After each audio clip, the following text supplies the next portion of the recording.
All right, so tennis player, Austin. Austin's high schooler, was sent to me by his coach that I've worked with in a town about 30 minutes north.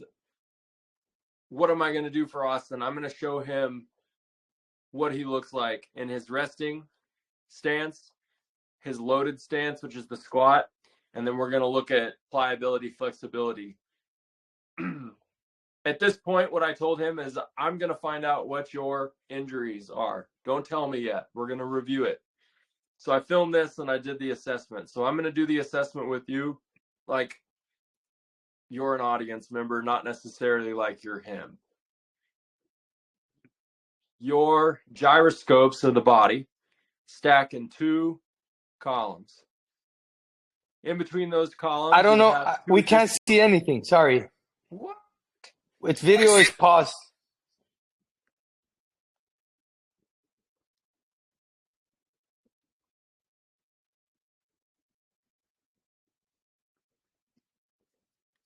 Can you see it now?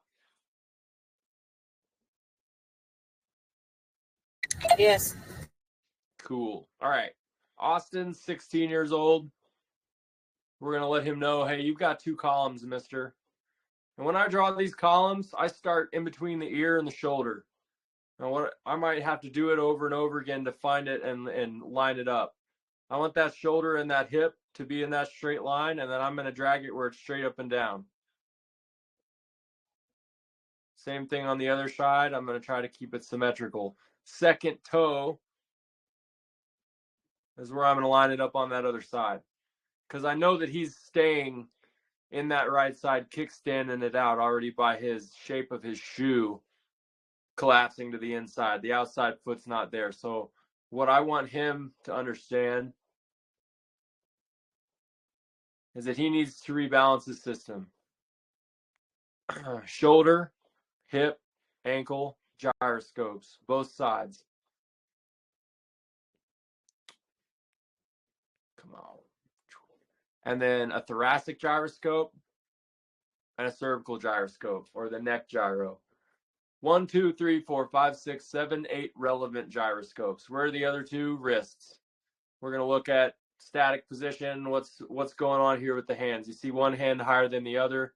You see an ankle drop to the inside. You see a knee drop to the inside. And you're going to see a general leaning over here. Side view is going to tell me where the hip is in relation to the ankle and where the shoulder is. What do we got? We got a pretty good shape, not terrible. Hard to see in that baggy shirt. So right there, the next slide is a pivot. Right? I'm able to look and say, okay, how do you transition weight? What do? You plant the heel, you stick that right side solid, you turn around in it, and then you step away from it. Boom, boom. So footwork, right? Tennis player, you got to be quick with your feet. You got to be intentional with your feet. This kid's definitely got a stutter step. He does it in a small pivot. So I'm going to be looking for that later if I get any film of him in the sport. Austin, you're stepping away from this left side. You load the left side, but then it collapses. Watch the left knee fall to the inside. Boom, collapsed, fallen in. So right there is the pattern of an injury. What's the fix here? Later in the line, I'm going to look at, all right, what do I need to teach him? I need to teach him to corner these hips. Big toes together, heels apart. What's that look like? Supine decompression. Shins, thighs, everything comes into the inside. Shoulders, I need him to understand that this hand here needs to be taken back, which means the shoulders have to open. So I'm going to open the shoulders.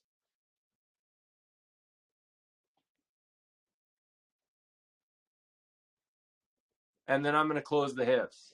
What does that create? Creates an unstacking here. So each vertebrae, this fella's got what? Guaranteed back pain, lower back pain. When we talked about it, it's tissue related. So he's just straining when he's swinging a racket. So how can I help him understand that while he's got his butt to the ground, we got work to do in the foundation? And that is, first thing I'll show is, look at those hands. Big indifference there. So I'm going to be watching that left shoulder throughout the rest of this assessment. Maybe I focus on the right shoulder throughout the rest of the assessment. So you may have to scroll through these assessments 15 times looking at each joint, right? How do you go down? What do we got? What do we got? We got a nice butt down, but where are our feet?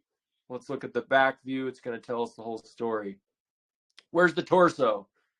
Dumped over here into this left side. So we continue to fall away from that right side, pushing out of that right side. Right here, if your feet aren't straight and they're not under your hips, then this shin is going to get stuck pointing out. And then when we go to lean down, watch the hips will turn in. The butt goes back. Whoo, and we get stuck. So we've got a knee dumping further. Just watch the knee behind his right arm. We got a knee that dumps further to the inside. So what am I guessing right here then? Do I have a problem in the right knee? Absolutely. Why? Because the shape. So we've got a consistent problem in the right knee, and we got a pretty consistent locked up left shoulder that gets left behind. This right one wants to dump down. So you're just looking for consistent inconsistencies in these assessments. Right here, what do we know? Where's all the pressure going? Where's he compensating? He's not able to get his butt back and his hands down. He gets stuck right in here. So we're going to be looking hamstring. What's that related to? Low back. Are they separated? Absolutely not. It's all one system. All of this is just telling you a story when you're watching. Okay, subconscious behaviors. All I say is stand on one leg. What do? They're going to use their good side most of the time. And then I'm going to say, hey, Austin, watch what you do here before you stand on one leg. Your foot goes what? Straight. Gets back in the column. You need to be living there a lot more often. Now let's look at that other side. Ooh, big imbalance, right? Big shift. Not comfortable in that left hip. So that tells me that, Austin, you live in this right side. That's crooked. So you're putting a repetitive stressor on this column all day long, and your knee hurts. So you know what I'm actually going to exercise with you? Your left hip, because I need your body to get better in this left column to help this guy out. So a lot of people are immediately going to go, oh man, bad right knee. Let's do exercises on it.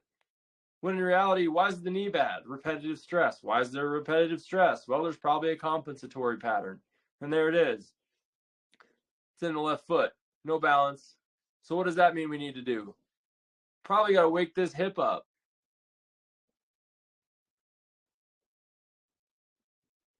Boom.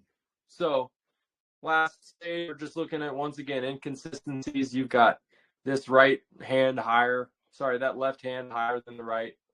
You see more space here between the elbow and the torso. So we know things are shifting into the right side, hike in the left shoulder. Fall over here. Boom. Okay, so what am I going to do with him? Knees. How am I going to target the knee? I'm going to go after the what two joints, the ankle and the hip, because those are below that knee. That's what we got to help. For the back, what am I going to target? Well, the hip and the shoulder, depending on where that pain is in the back. If upper back, which is going to be this one, and you've got, watch the pivots and the turns. Left side pivots in the toe, pivots in the toe, into the heels. Boom, right there. In 40 years, if she doesn't fix that, she's going to fall backwards because she's dumping into her heels. And when we talk about that, guess what she's doing in her exercise program? driving her heels into the ground. Why? That's what she's been coached to do. Big imbalance here. Torso turning, dropping into the right side. So what am I going to immediately look at? Right side. Let's see if that thing collapses. It sure does. She doesn't like to be in it. She's going to kick that left side out and load it. Is the second toe straight? No. Is it in the column? No. Strike two. So right side, just being aware. If somebody has that big of an error, then they'd have no idea.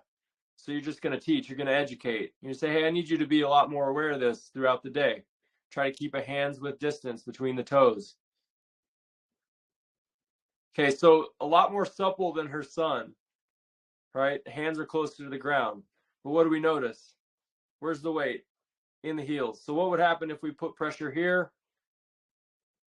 You load that. Well, the hips would actually go up and back. And that would get the hands a little further to the ground if she just leaned forward. But she's a lean in the heels all day lady. And we want her to know that, hey, that's something that you can change overnight. Just being more aware of it. Single leg stance, left side first. Now let's see what that bad right side does. Dang. Holy shape. Look at that.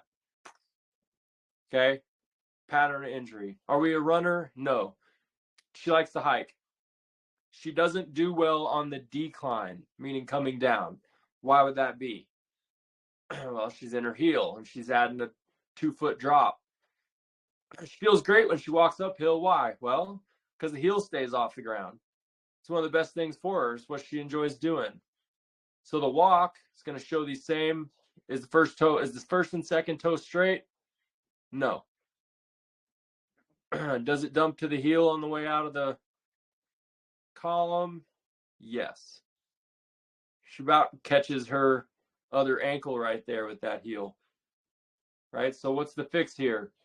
We got to teach her the benefit of getting that heel away, which requires the hip to do what? Close and synchronization with the shin.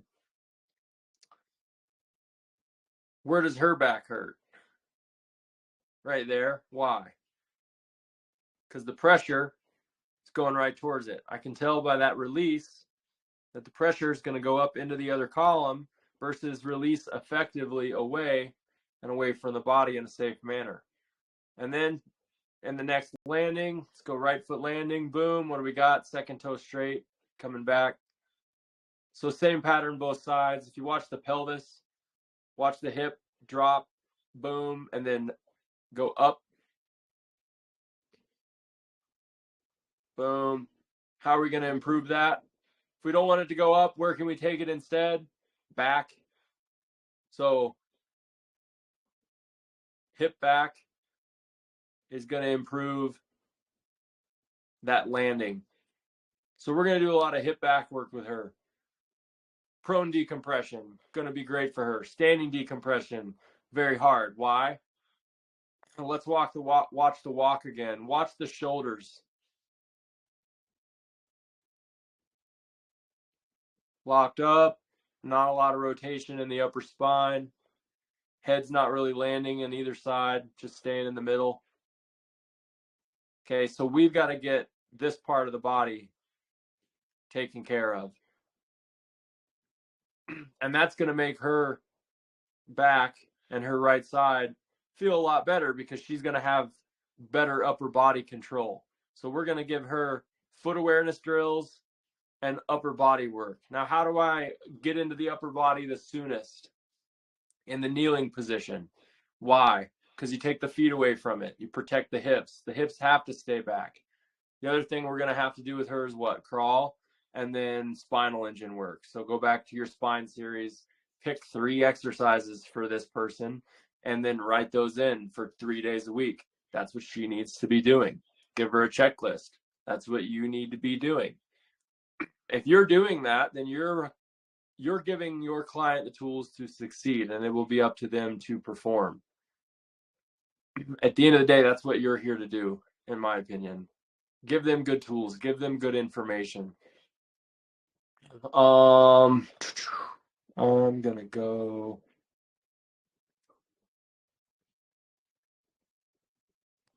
I'll burn through it.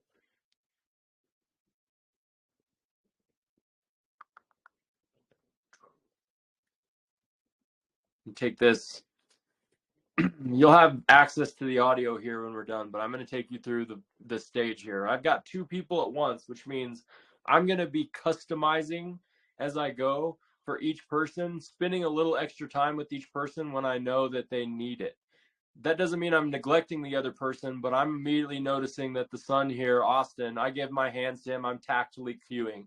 I'm going to put his feet in the right spot. Why? Because I know in his assessment, what did we identify?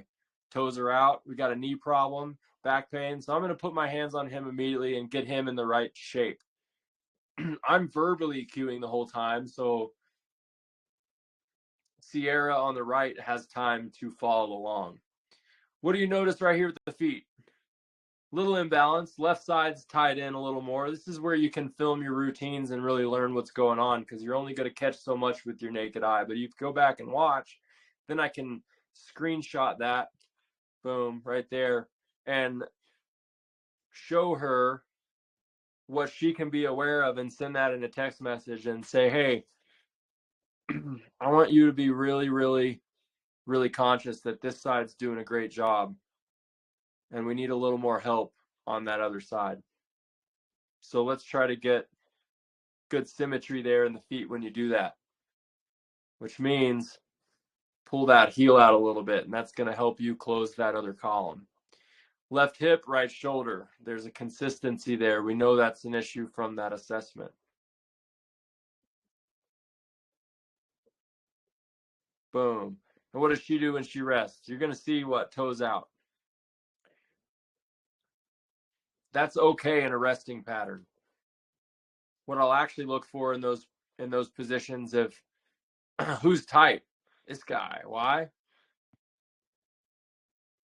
Toes don't even get all the way to the ground here. They kind of get stuck right there. So that tells me, what does he need to work on? Hip. So are we working on the right area of the hip? Actually, absolutely, because we're going to get a reaction response. If we're tightening and rolling things to the inside, it's going to stretch that outside. And when we go from this decompression into the toe tucked rocker and into the squat, if you practice that transition, what you'll do is you'll lengthen the tissues in this shape, and then you'll load the tissues later. You'll see me do that. That's why it's in the pattern that it is. Everything I'm teaching, it is meant to be followed from ground to finish. And you'll see that when I teach anybody, this is the same thing I start with every single time, because it allows me to teach the concepts. When it comes to the shin tracer, you all asked earlier, I'm giving them that opposite hand to push into the knee there because I want them to feel the hip turn on.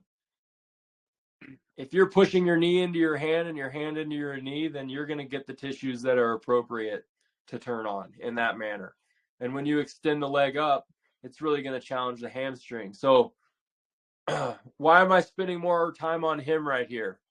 What does she have? Suppleness. What does he have? Tightness. The back of that knee hardly extends. That's the hurt knee.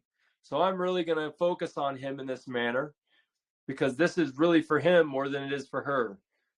For her to do this later, I would actually much rather her do the prone work. I said that earlier. Why? I'm going to have her working against gravity. We need the back of the body doing more work. She's going to be able to supine decompress all day long. So she only needs a couple breaths, a couple tracers, and then she's actually ready for more. Look at her body language. She's kind of hanging out, while Austin's kind of struggling. Look at his face. Ooh, boom. So I'm going to see that and I go, okay, all right, we got to really focus on that later. But I got a second person here, so I'm going to move on. I'm going to come back to him. I'm going to target that area the same way in a different exercise. I'm going to explain to him, hey, what you're doing right now and struggling with is why you can't get your hands to the floor. So I'm going to give them some positive feedback to let them know this is what you're working towards. It's about shapes. It's about positions. It's not about where you feel it. A lot of times that gives you an idea that this person's trying to tighten a muscle or feel it in a certain area, and that's not really what we're doing here. We're trying to hit positions and shapes that are influential to our development and create long-term longevity patterns. Prone work, I'm going to teach it first. I'm going to say, hey, hold on, I'm going to teach this. I want you to see it. I'm going to do it for you. and then I'm going to guide you through it. Otherwise, you're going to have people looking up around going, I don't know what I'm supposed to do here. So demonstrate the prone decompression prior to guiding it. I start people with the elbows by the sides, the hands, I'm going to give that same shape right there. I'm watching, I'm looking at feet. I've got an angle that I can see feet. And the first thing I'm going to do is have them take a breath, big breath. Inflate, elevate, chest away from the mat. Tuck the chin now. That extends the back of the neck. Look in the eyes down. We're going to float the hands. Okay. So now I've gotten the middle of the spine when we float the head. We've got the outside of the spine when I float the hands. And then I'm going to float the toes. And that's going to get the lower spine. So now I've turned on the entire chain of the back. Hence the term back chain. It's the posterior chain. It's deep into the body. It's also superficial. There's not really just one line. It's still at the end of the day a full system. I'm opening up the front of the body and tightening or isolating the back of the body, working my body against gravity. What's another exercise here that would be great if somebody can't get on the ground? I'm going to put them in a pool and have them swim with their belly down. I might hold them by the feet and drag them through the pool while they have to keep their hands and their head under the water. I will have them sign a waiver in case I drown them. I will not be responsible. That was worth a laugh. Come on. I was gonna laugh, but you see where I'm going, the transition. The only true transition that I don't really teach in its fullest, guys, is from laying on your back over to your tummy. I let people do what they're going to do, but I could actually really refine that and work on rolling if I wanted to. Somebody that's got multiple disabilities, they need a lot of trunk work, a lot of core work. I might focus on that more, but it is definitely a weak point in my programming that I could focus on more. What I've found is nobody wants to roll around on the ground day one, but once they're bought in, they're like, all right, how do I make this more athletic? Well, those are your people that you can go, okay, I want you to get from the ground up and throw a ball. And then you start them and they're going to have to figure it out. You film them doing that and it's going to give you a second way to assess. Maybe you've done that static assessment a couple times and they know how to cheat it and it's making it hard to explain to them. You can still identify, well, I still see your problem, but it's making it harder to show you this because you're not showing me your true movement behaviors. You're trying to cheat the assessment. And that's a natural thing people are going to do. They want to progress. They want to get better. So you have them do a task like, all right, I'm going to have you lay on your back. I'm going to give you a tennis ball and I want you to get up and hit that target. And you're going to see how they get up and you'll see how they load the foot getting up from the ground. And a lot of times that'll be the same shape you saw in that first assessment. And you'll be able to continue to focus on that side and let them know, hey, we got to get better at that. We got to be more aware of that with that flow. Let's throw 10 more balls, but do it slowly and make sure that our shapes are on point. Prone work always after that transitions into the rocker. Because at the end of the day, we're trying to get to standing. From here forward, we're going to progress to standing. It's going to be rockers. I'll cue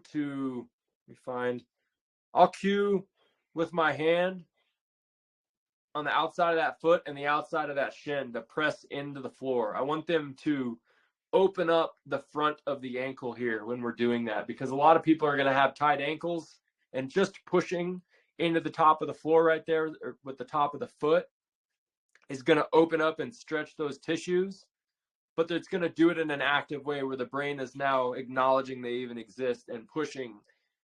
So when you're done pushing, there's an isometric, there'll be a relaxation response and those tissues will stay soft and pliable, because when you're doing a rocker, sometimes people want to go too far back too soon. And at the end of the day, the range of motion right here that he's in, almost 90 degrees from the knee to the hip, and the back of the knee. Moving forward would be good to decompress the knee. Moving back will be good to decompress the low back. So depending on the client, you may focus on a little more chest forward. If it's a shoulder exercise, you may focus on loading that upper body a little more in this same position, but the same shapes are there no matter what we're focusing on. You may have people that go knees wide outside of the column, right? We want to give them what? Hands width distance between the knees. That's pretty narrow. That's pretty narrow. I wouldn't actually do a hand. I would do a couple. You want that knees close to neutral in that hip socket when you're doing these as you can, and then start to open it up and then start to close it. And when you close it, meaning the knees get closer together, anything inside of the hips, you do not need to be taking your butt all the way back.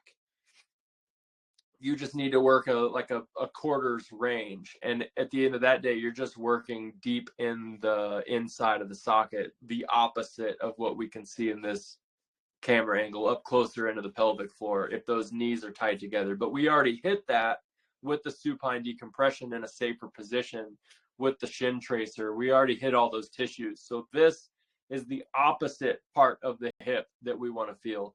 So outside of the hip, if you look at the anatomy, you're going to have a glute med.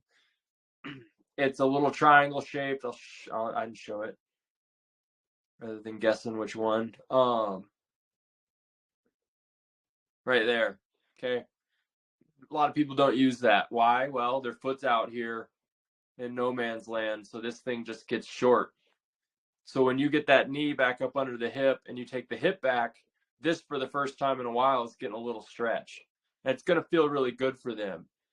The other way you'll get that is if you pick up the leg laying on your back and cross this right side over the left. So a shin tracer, but then when you pick that foot up towards the ceiling, what's it going to stretch? Right through here on that one as well, depending on if you hold that pressure here. So this kind of answers, again, the question, hard question, where should I feel it? Depends on the person, depends on what we're focusing on. But right in this area is the sweet spot. That's where most people don't recruit it. But this one's your powerhouse. That one pulls the pelvis this direction, while this all pulls the pelvis the other way. Okay, so you've got two adjacent muscles that need to be coordinated with one another. And for them to be coordinated with one another, they need to be tuned up and they need to be able to reach the range of motion that's possible. Right here, supine decompression, that one internally rotates or pulls that hip in. It also pulls it out. It's involved in both, depending on how you use it. It gets the leg bone closer to the body, but it also, by pulling here, would open the hip, which would actually face the shin and the thigh more outward. So that muscle and this one, opposite sides, but very much friends, very much beneficial to one another. So when you're looking at those two and the relationship there, you can do that with any muscle in the body, really. If you look at the muscle lines and the directions it goes, and then go, okay, what's on the opposite side? Where do those lines go? And you're going to see some similarities there. They both start in and go out, both start in and go out from the middle of the body to away from the body. So you know they work together at that point. These ones start in and head out. Okay, what's another one that does that? Right there, starts in and heads out. This one starts in and heads out. So where should you feel it?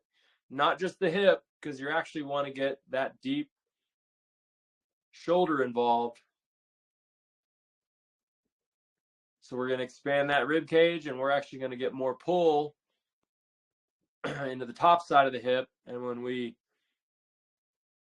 tighten the butt, tighten the outside of the hip, we're going to create that natural traction, which is what 95% of people need. They don't have it anymore. They've turned it off. They've been sitting on their tushy. Their shoulders have rounded forward to the point that they struggle with a simple activity exercise like a rocker. So giving somebody 400 rockers a day might sound crazy, but try it. You're going to feel like $1 million. It's hard to get somebody to be compliant with that kind of a routine.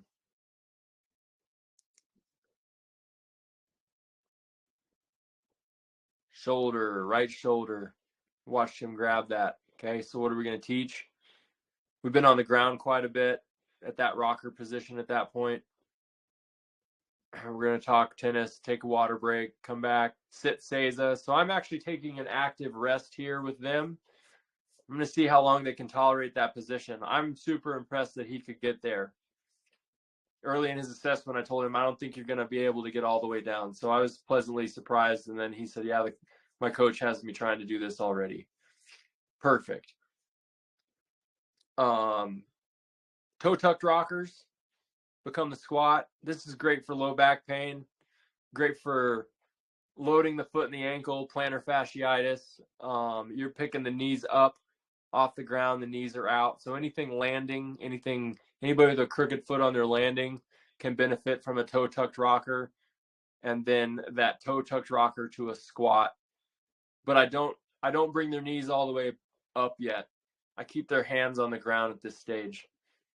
And then here, what I'll cue is elbows into the inside of the thighs. That's another isometric. I'm opening the hips, but I'm also still, hey, can you still close them if you need to? So it gives somebody that doesn't have the control at this depth an exercise that they can easily do, where they can just isometrically press the knees inwards towards the elbows and hold that, and you're going to feel it deep up into the pelvic floor. That's great for people that have a bad landing. It's also great for somebody that shows you they can squat at depth but has knee pain because they go 90 miles an hour. They don't have any brakes. So you're giving somebody a shape that's deep and giving them an extra isometric in that shape to build that motor pattern.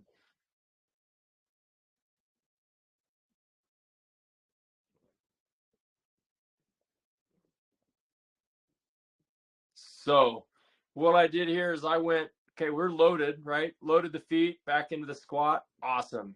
Do I want to work deep squat to standing yet? If somebody's going to struggle with a squat? No, I need to work them back into this position. So I'm actually going to start them the next one all the way standing and teach them to lower here in the next sequence. Get out of the feet. We're going to open the spine, decompress the spine. Watch our lady on the right struggle, right? If you saw the side view, you're going to see that that head is way far forward. Is it time for me to train the neck with this person? No, because we have a compression in the low back still, compression in the thoracic spine. So any neck or shoulder work at this stage is not going to be the best choice of action for me because I need to decompress the foundation. Do I want her to do 400 rockers today when her son's there and I need to train the whole flow? No. So I'm going to progress with her. I'm going to give her visual cues.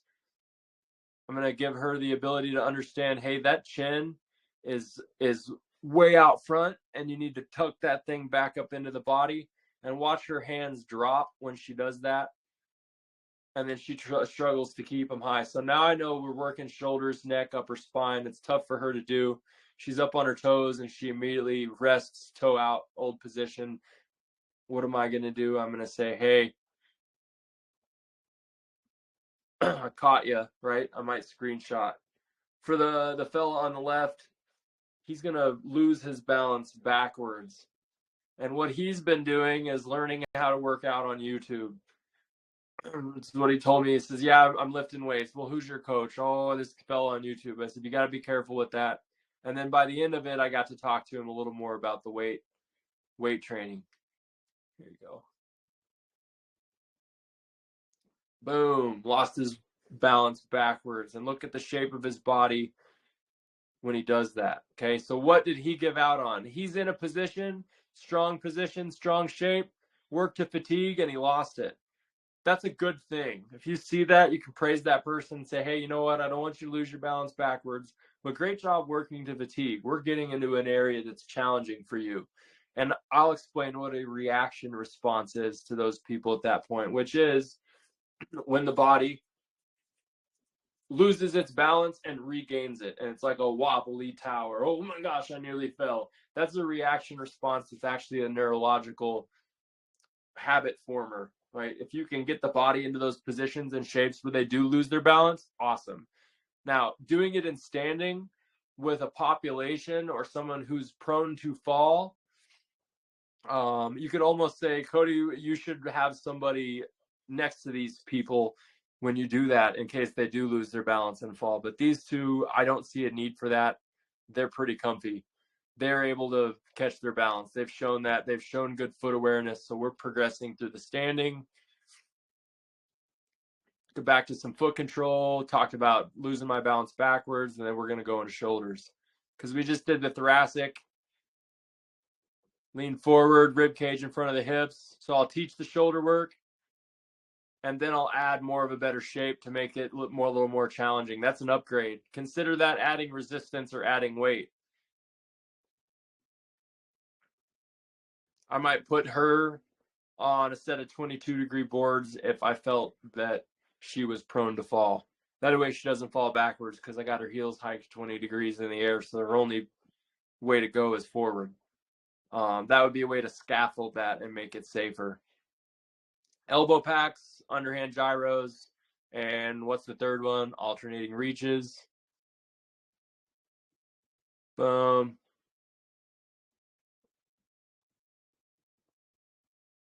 Done. Back to the ground. What did we skip earlier? We skipped the knee lift rocker. So I'm going to go back to that position. I'm going to get them back to the ground. We did standing. We got everything long. Now we're going to do one side. This is a single side loading pattern. I'm going to start removing pivot points. We had 6 pivot points, both hands, both knees, both feet on the ground in the rocker. I took them back down and did a knee lift rocker, which is only hands and tops of the feet. And now I'm going to remove one knee altogether. So that front foot is going to be a knee decompression. If you have somebody that needs to decompress the knee, these are the positions that you need to teach them to be able to turn the pelvis towards the front foot to extend the range behind the knee and decompress it, but it has to happen on a straight foot. And then this is really for her, because I know that she's got neck and shoulder that's been bent up, so I'm going to isolate that neck and shoulder for a little bit while I let Austin do his thing over there and follow along. He's a tennis player. He's got great thoracic mobility. He swings a racket all the time. So for him, I want to see that he can calf raise and load that hip. And you'll see, shoot,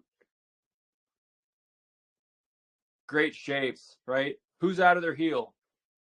Austin is. How about here? So maybe I screenshot that and say, hey, I want you to be more aware of keeping that heel out of the ground. And then I've got 3 or 4 pictures of her through, and she'll get the point, right? Heel out of the ground. Look at the shape of this foot. Where should that heel be? On the outside of the hip. Where are they? Straight up and down. Not a bad position day one, but I want to get her more into this shape.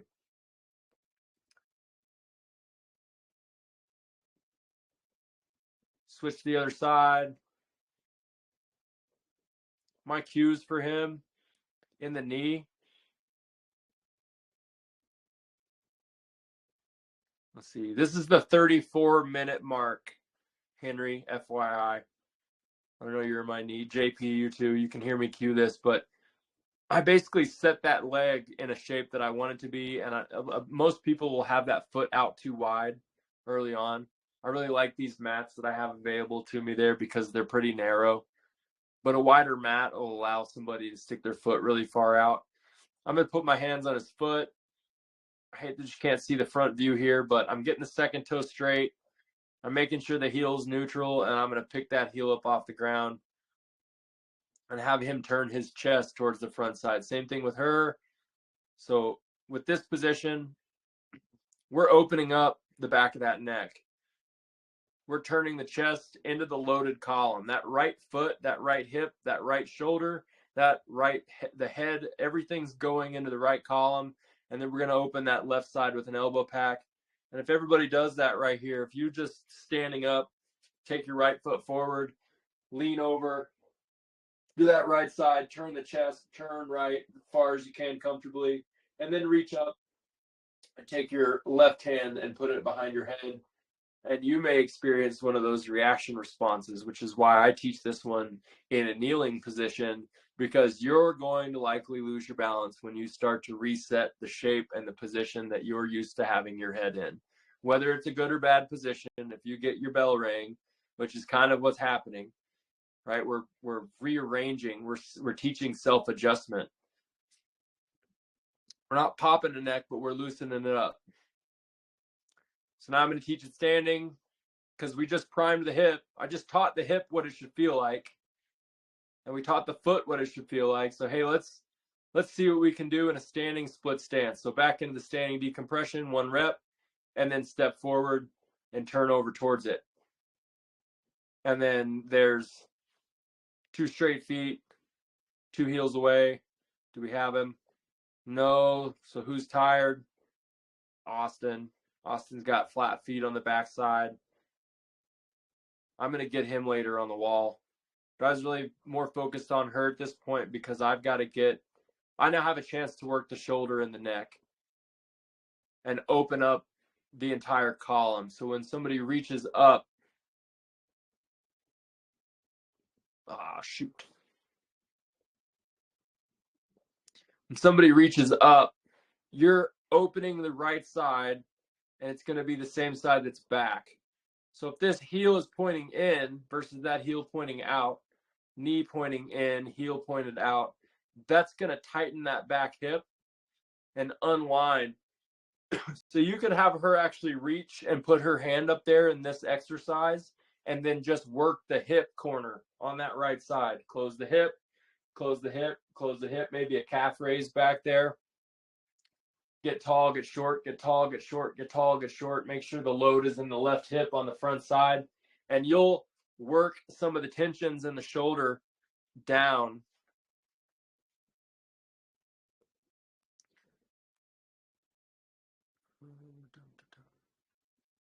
Down.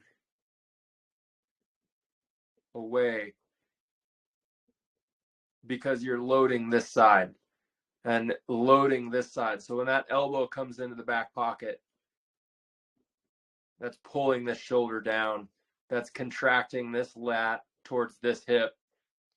And it's pulling this shoulder down because we know that lat extends up into that area on the opposite side through its chain. So when you reach that hand over here, it's the shape that we've been after the whole time. We just, for the first time now, have that full extension and then this full contraction. And they work together. So if you're only focused on the reach from above with one hand and you're not loading this other side, you're not going to have the balance through the spine that's necessary for stability, which actually happens at a high speed if you're going to run, throw, or swing something. Both sides of the torso are used together. This side where we have pretty sloppy, dumped in this back heel still, so that's why you see kind of a funny shape up top. We've got eyes pointing straight down. So what do I need to give him? A visual cue. Get that head up high. Tell him to get a little taller. That's another way to get people out of their heels. Get a little taller. Reach. Open up. Okay, day 1, it's going to look sloppy. It's not going to be perfect. That's fun. And then we went for a walk. Okay, so after you're done with all this static work, we're going to go for a walk. Do a little monkey walk. I don't really call it a monkey walk. What I do is I start tall, stay out of the heels, intentional feet, and then intentional feet with a load. So you're getting that butt down.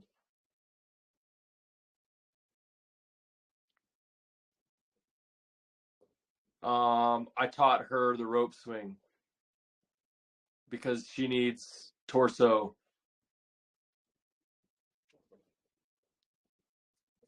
She needs that spine to open up and get column to column. That's what's going to help her shoulders and neck get that pressure out. Because in that walk and that assessment early on, the head was stuck in the middle.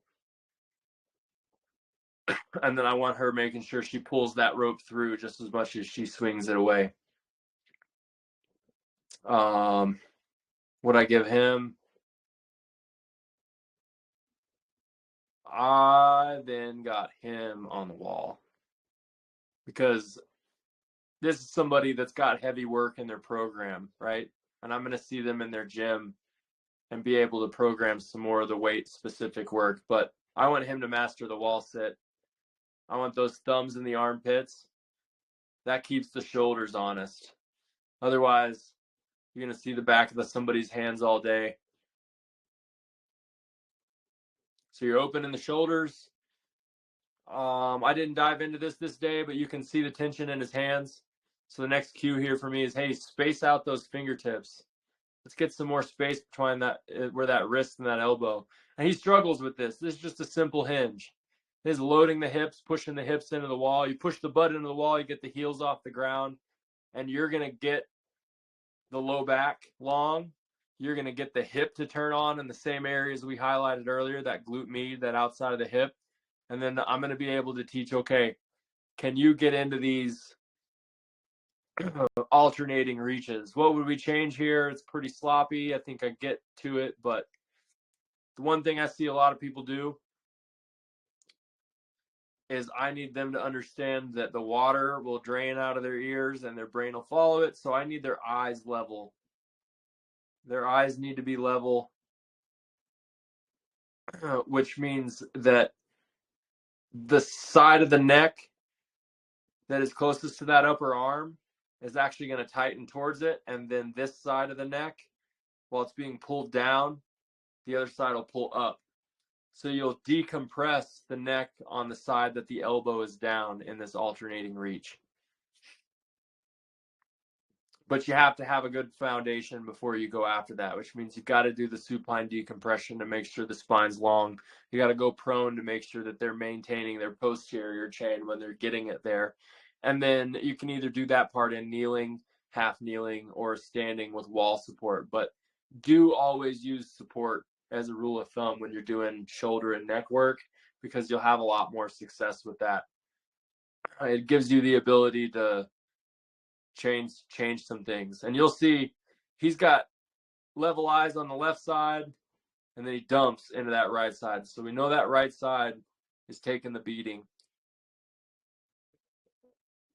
So reaching up with the left hand, in future lessons, I'm going to have to focus with him on getting this right heel to pivot outwards so that shin and that thigh sync up, and then open the upper body, open away from it, which will lengthen that chain and offer some decompression in that right column that we know is busting up the knee. It's just because it's knee pain doesn't mean it's a knee problem. Going after the hip, going after the ankle, going after the spine will help the knee. So that would be what I did yesterday. It takes about 2 hours to do the assessments. I do the review. And then I film the time that we spend together, and then I throw up that on YouTube and send it to somebody. So I'm going to start with that one, but know that you're going to get that file today. I'm going to send you that file. It's just a private playlist on YouTube, and we'll start with them. And then I have other examples. And what I want you all to do at this point is make sure you're filming yourself doing your own work. It doesn't have to be a 45-minute flow. It can say, hey, I'm going to film the transition from rocker to squat today, or I'm going to film the transition from prone to standing today, which would be a bigger video. So pick the areas that you want to focus on. Do a short video. It doesn't have to be long. And then I'm going to start sharing with you all the assessment like we just did. I'm not ready to tell you all to mark up an assessment yet. I want you to focus on your own routines at this point, and get better at the flow, get better at the transitions. And I'll be sharing with you videos of me actively teaching people. There'll be consistencies, and then you'll hear things that are like, oh, that's new. Well, it's because that person had that specific issue. But yeah, what do you think?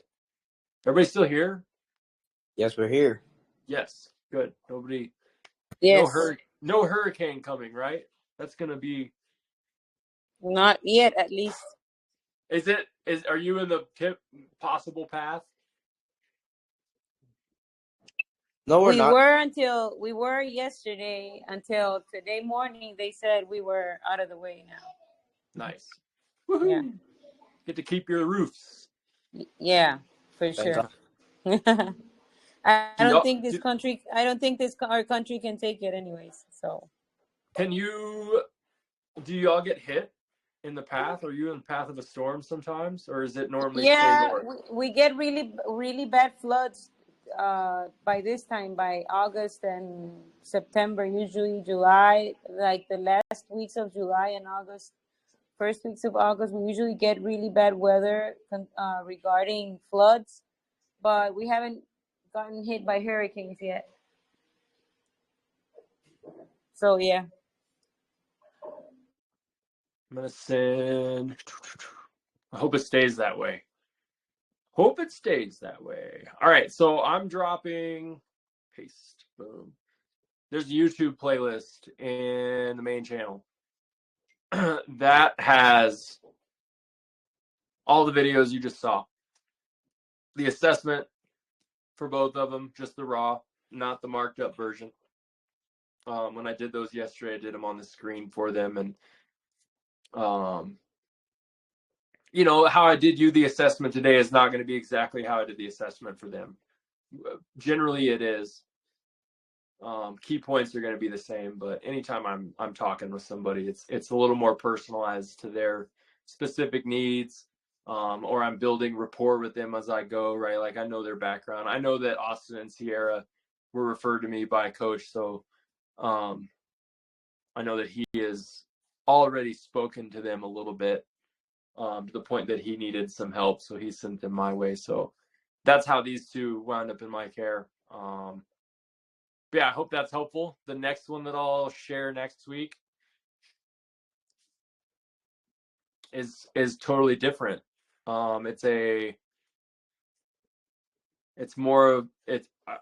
divided it more. It's more of an active individual when it comes to like working out, not necessarily an athlete as much as they work out as a hobby. So I think it'll kind of pertain more to most of the people that you see in a gym setting. But I want to start with the Nord family with Austin and Sierra, because that 45 minutes, just put it on and listen to me. You don't really necessarily even have to watch. And then I'm pretty sure YouTube has a double speed feature, so use that. It speeds my speech up and you get twice as much done. But yeah, this week, please film yourself.